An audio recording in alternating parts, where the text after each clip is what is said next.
Saskia's cabaret is packed.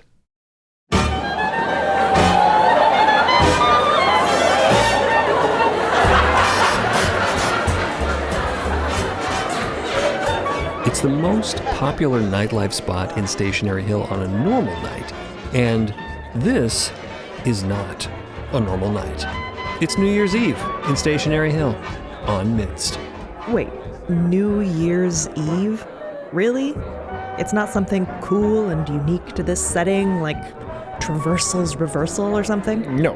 Or maybe it is, but we're doing for you, listener, the immense service of paraphrasing whatever silly Cosmos-specific holiday name they might use here into something familiar, comprehensible, something that doesn't derail the whole story by its mere utterance, as we have just demonstrated. We're considerate like that. People are staying up late to observe the ephemeral moment when tomorrow becomes today.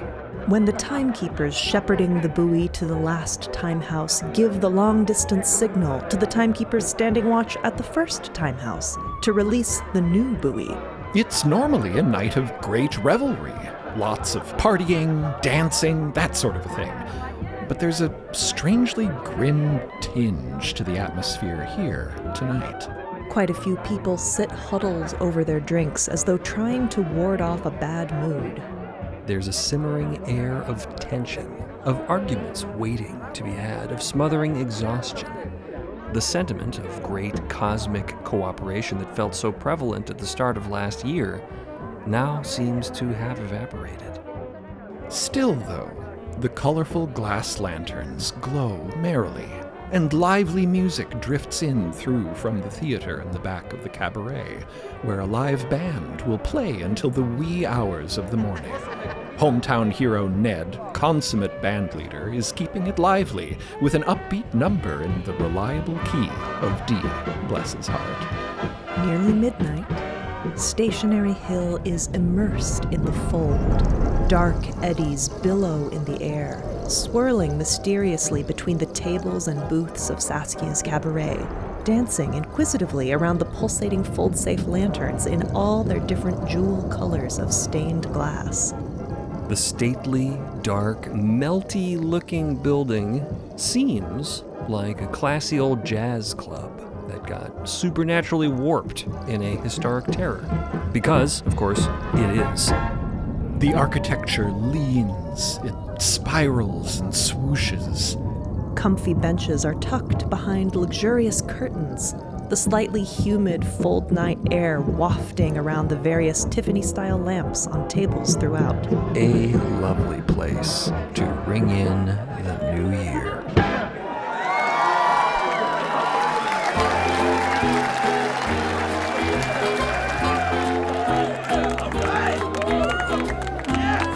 Kino del Belsoban swirls his glass of dark punch, appreciating the spicy flavor, even through his fog of gloom. He is seated here at the bar counter, which twists and turns throughout the cabaret's front room like a river of glossy wood. Seated beside him, also here, in a companionable silence, are several other weary travelers you may recognize. The other patrons give them their space, respectfully, even though they are the focus of much attention and hushed conversation.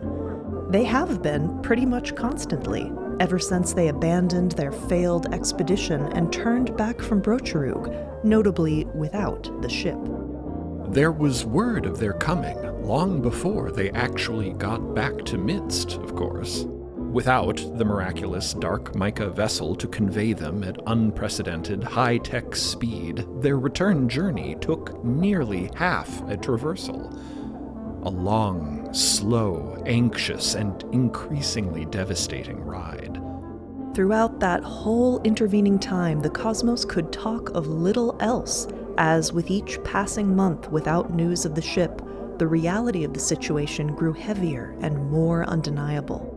A tragedy beyond imagination. Ship lost, read the headlines.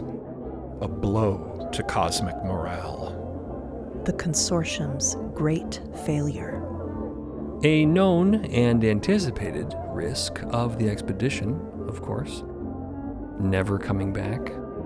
But not one that anyone really wanted to believe was the most likely outcome. A teletheric transducer on the bar counter crackles in the background. As another traversal draws to a close, we once again reflect on the tragic losses of the ship and its crew. Precious few details of the once highly publicized voyage have been released to the public, as consortium officials insist that crew debriefing must conclude before a full report can be published. But the Cosmos wants to know, when will that be? The few survivors of that ill-fated mission who left the voyage before its mysterious disappearance have undergone several rounds of debriefing with the Cosmological Consortium ever since their inglorious return to MIDST earlier this year. The investigation shows no signs of concluding anytime soon. Journalist Kannakin Hartevelt heaves a weary sigh. Can't say I really enjoy being on the receiving end of expedition coverage. Ugh, so tired of this. Bacular technician Shug Ruggles gives Kannakin a bracing pat on the shoulder. Getting grilled by the consortium as many times as we have would put anyone in a bad mood. Shug gestures at his colleagues seated at the bar here. Exhibit A. More like the Cosmological Inquisition, am I right?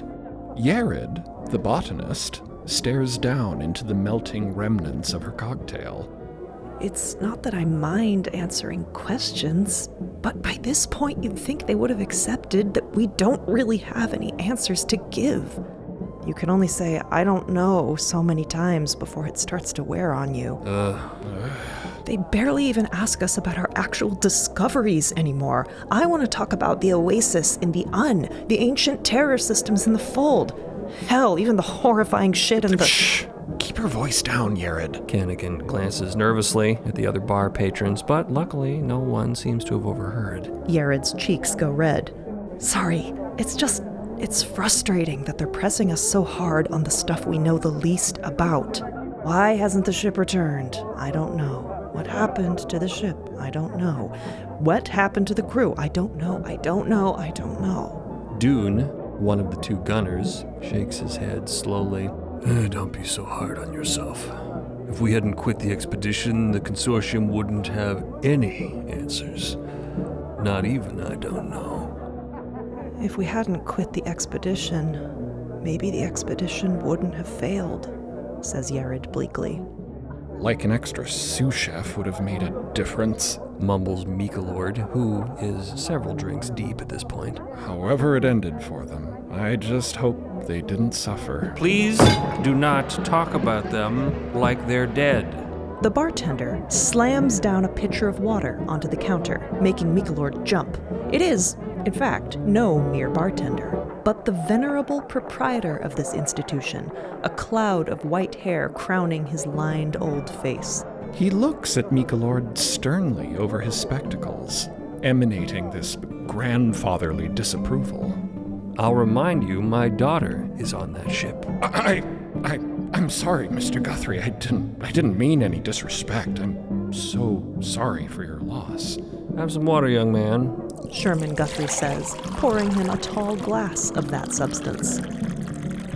The old man moves with the stiff, slow caution of the elderly, but there is still a fluid grace in his movements when he serves a beverage. Even something as simple as pouring a glass of water he accomplishes with precise, practiced elegance. Officially retired, he has no obligation to tend bar anymore, but for special occasions he still likes to make an appearance. The ship has not returned, Sherman says, more gently now. That's all we can say for sure. They went to explore the great unknown. If the great unknown could be explored in a traversal or two, it wouldn't be very great now, would it? Everyone's always in such a hurry these days. There is a bit of an awkward silence. The crew here believe what they believe, and Mr. Guthrie believes what he believes, and no one wants to argue with a sweet old man holding on to the hope that his only child may still be alive. Well, I think the only hurry I'm in anymore is to get more punch. Kino says, and stands. MV, join me? Mikalord and Voro trail their boss over to the buffet table.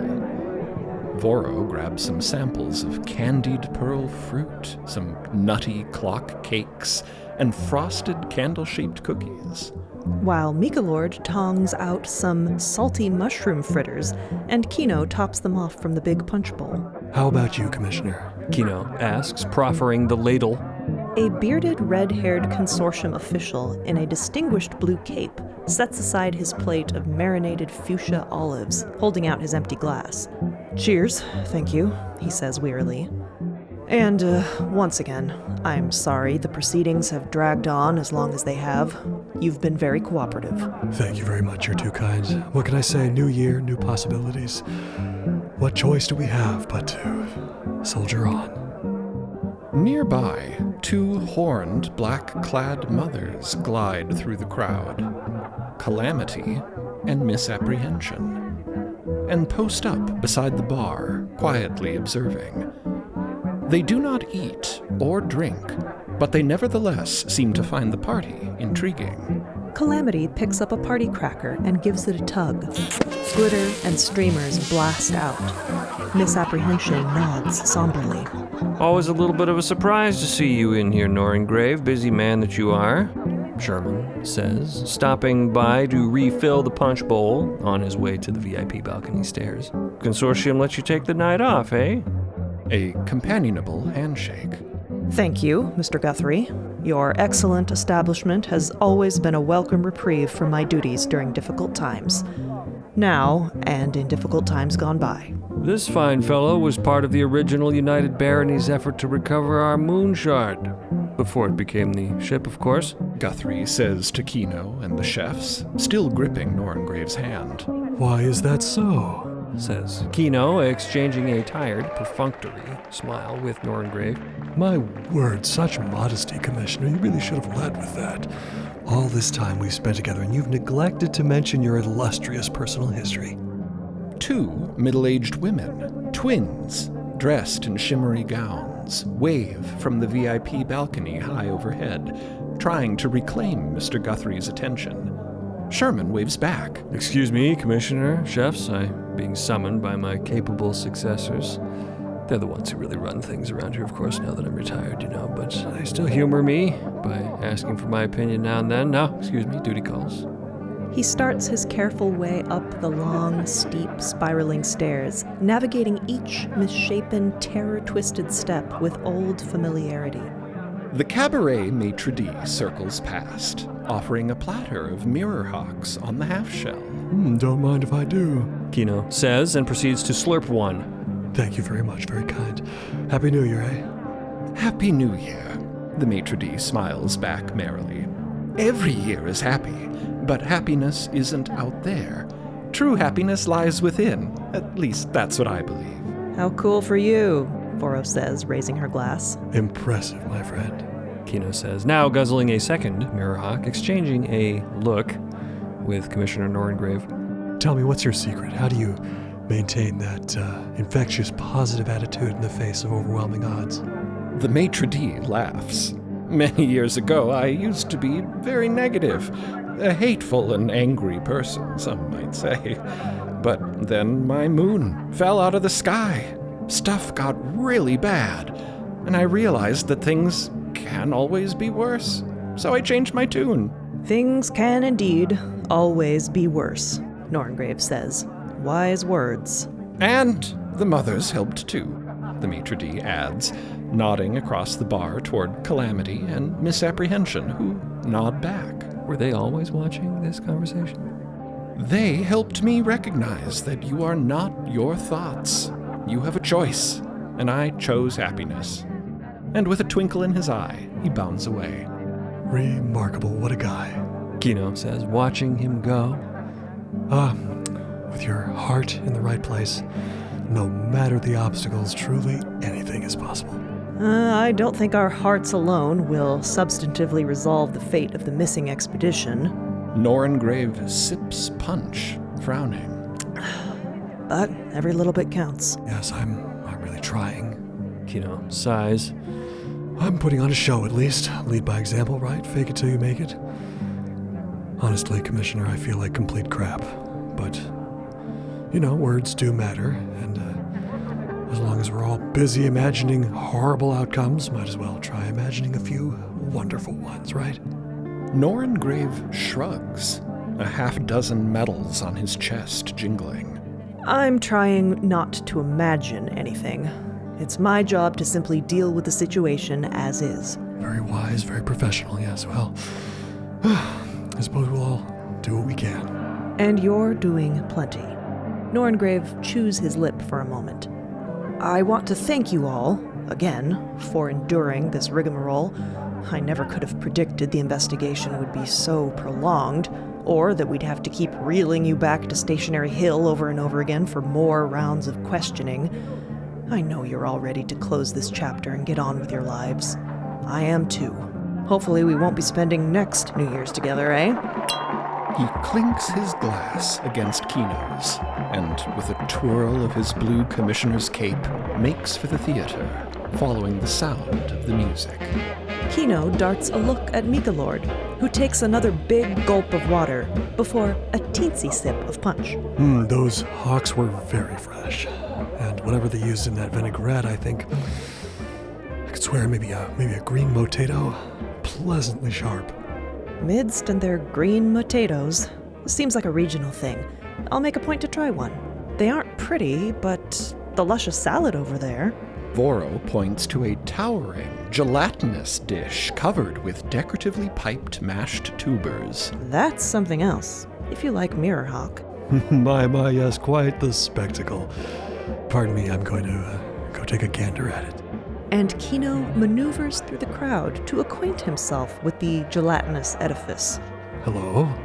He says to a nearby man as he spoons quivering golden meat jello salad onto his plate. And hello as well. He says to the entire woman growing out of that man's head. Or maybe the woman has an entire man for one of her legs? Semantics. My, this looks like the genuine article. Can't beat good old Auntie Carol's canned Mirrorhawk. He takes a savoring bite of the glistening Mirrorhawk gel. Classic flavor.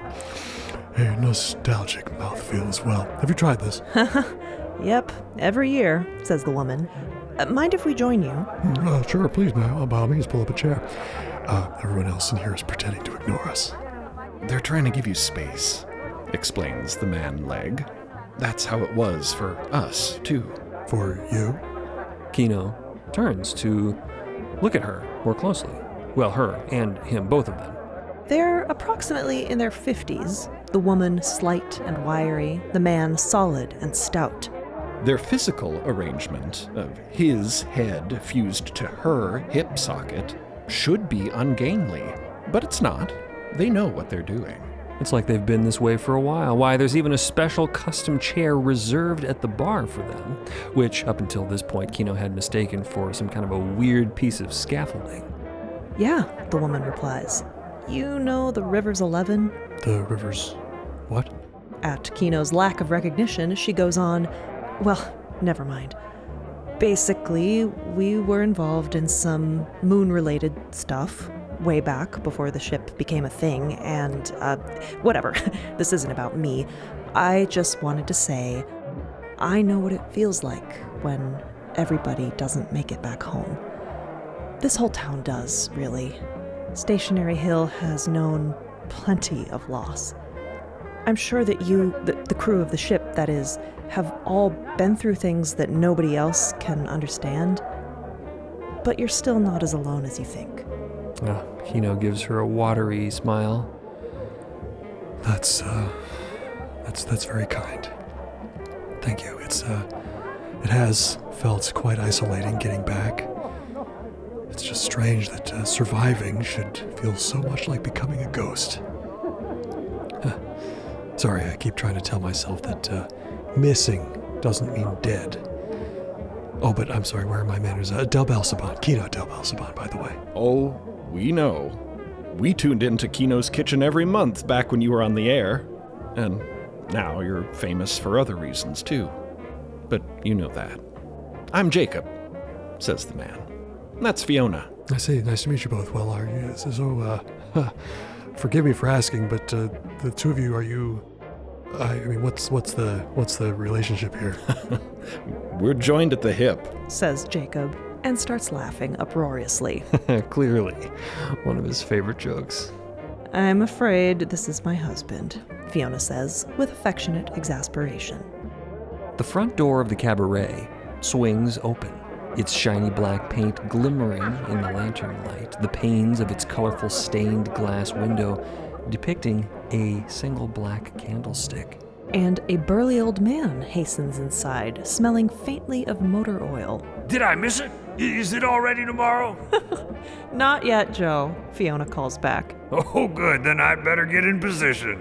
He lumbers for the balcony stairs. Mother's calamity and misapprehension are still posted up at the bar, which is covered with yet more confetti. The mothers themselves, conspicuously and mysteriously, are spotless. A fold-safe, stained glass lamp gently pulses between them, next to a pile of some more of those spent party crackers. They're gazing around the scene with that impenetrable, motherly watchfulness. A couple stumbles laughingly out of a booth and makes for the front door. Sherman follows the two twin cabaret managers, Etty and Ellie, coming down from the VIP level. The three of them begin arraying fresh bottles of bubbly across the surface of the bar, Sherman delicately twirling some stemmed flute glassware in his knobby but dexterous fingers, awaiting the countdown to the new traversal. The teletheric plays on. In politics, the end of Traversal United Baronies Summit has been delayed again, due to ongoing log jams amid multiple subcommittees. Traditionally held on Gilmoth, the summit continues to seek a new venue as Ebon Reef has withdrawn their hosting availability. The forestalling topic of how to account for the priceless loss of the ship continues to cause much friction, not just in the baronies, but in all consortium member organizations. And for the first time since joining, the risk of total withdrawal of all United Baronies involvement from cosmological consortium efforts could force catastrophic restructuring and reprioritization for the greatest alignment of pan-cosmic interests. We will have additional coverage from our special dispatch correspondent on the morning news tomorrow, roughly 10 standard hours from the start of Traversal 656. And on the subject of time, we go now to our broadcast team, live at the First Time House of the Timekeepers Guild to count down to the end of the current traversal and the launch of the new buoy and its tracking team. Right after these messages from the Teletheric Opportunity Network. Are you having trouble sleeping in these troubling times? Don't just take it lying down. Stand up for the rest you deserve. Hi, I'm Beatrix Upwardly with Stance Trance Sleeping Solutions. Too long has the sleep market been dominated by conventional horizontalism. Studies show that upright sleep makes you more successful, funnier, hotter. Anyway, we'll skip over that. To get ad-free access to episodes, sign up for... We'll skip that too. Back to the Teletheric. Live from the First Time House, your host, Nita Tamaran. Hello, Cosmos.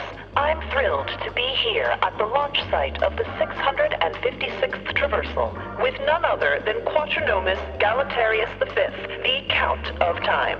So glad to be here, your watchfulness.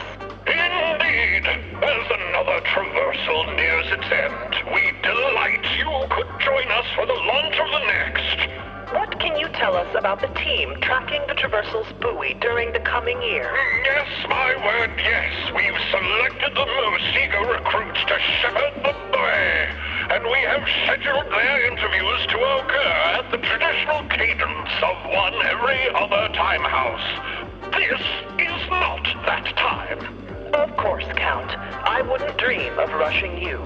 No doubt you have a few words for us as we say goodbye to 655. Yes.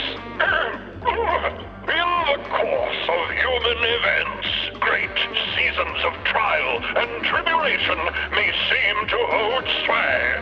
It is the solemn duty of the Timekeepers Guild to be stewards of the clock and trackers of the hours that mark the days and weeks and months and traversals of our lives. Inasmuch we honor the end of the 655th traversal with a moment of silence. There it was, to remember the times that have been had, and to dream of the times yet to bear had. Just so. We are now receiving word from the final time house, confirming that the 655th buoy of the traversal is approaching, signifying year's end, which, I believe... By the virtues vested in me and my office as Count of Time, I, Quaternimus Festivus Preparius Galanterius V, standing witness in oversight of the first time house, here established at the furthest up-current extreme of our mortal dominion, the beginning of the cosmos and the commencement of time itself, do hereby, ensum spexum thus and thus, formally enunciate the countdown to the commencement of the initiation of the implementation of the institution of the cosmological traversal 656. So shall the clocks be set. 10. A somewhat subdued cheer goes up in the cabaret. Never thought I'd say this, but I miss Felix, Voro says weakly, slumping into Mikalord's shoulder. 9. Sherman and the twins, Eddie and Ellie, And their respective husbands, who are not themselves twins, but who do have other distinctive attributes. exchange hugs. I couldn't do it without you two, Sherman says. Love you, Sherman, says Etty, raising a glass. And love you, Ellie says, raising hers to a pair of mirrored portrait paintings shimmering in the light of black candles above the bar, each depicting a blonde woman in profile, flanked by a black foldhound. Miss ya. Sherman looks on fondly, eyes shiny. 8. Oh, I can't believe what a ride it's been. For better and for worse. Kino says to his colleagues. The cosmos is a strange and wondrous place, and I am certain there is so much more to the story than meets the eye. 7. The granddaughter, passing through the crowd nearby, exchanges a pink heart glasses look with calamity and misapprehension, then exits through the cabaret's front door into the night. 6. We gotta pull ourselves together. Good old Joe hollers from his customary armchair in the VIP balcony above. It's New Year's, dang it. Come on, Ned. Give us that friggin' moon. Please, not now, Joe. Ellie yells, laughing. We don't have to do the moon tune every year. People aren't in the mood. 5. Well, that's what I'm trying to fix. Sad sack New Year's is no way to live. What is there to celebrate? Mikalord mutters under his breath. 4. Oh, Timberland. 4.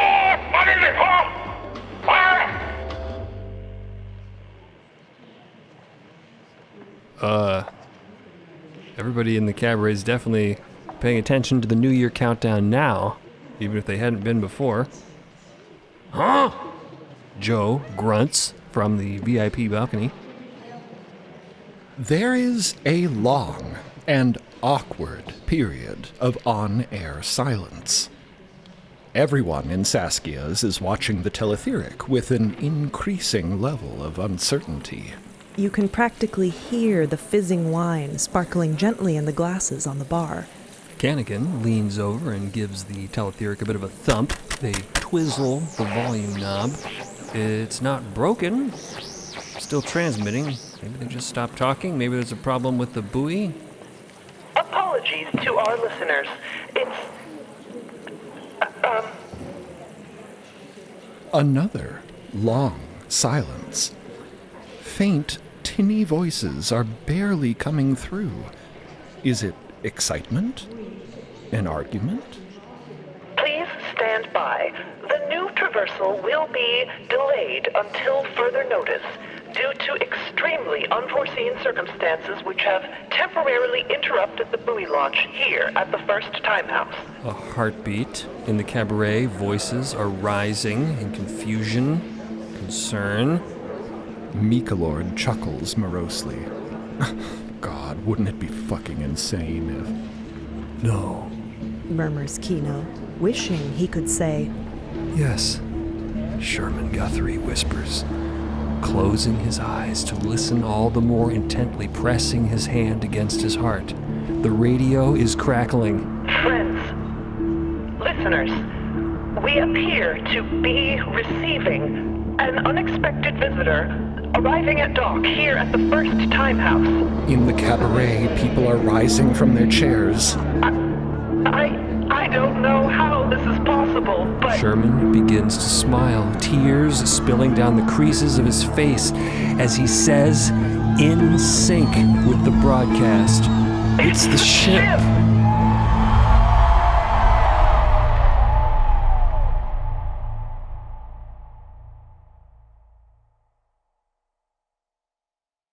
Thanks for listening to Unend.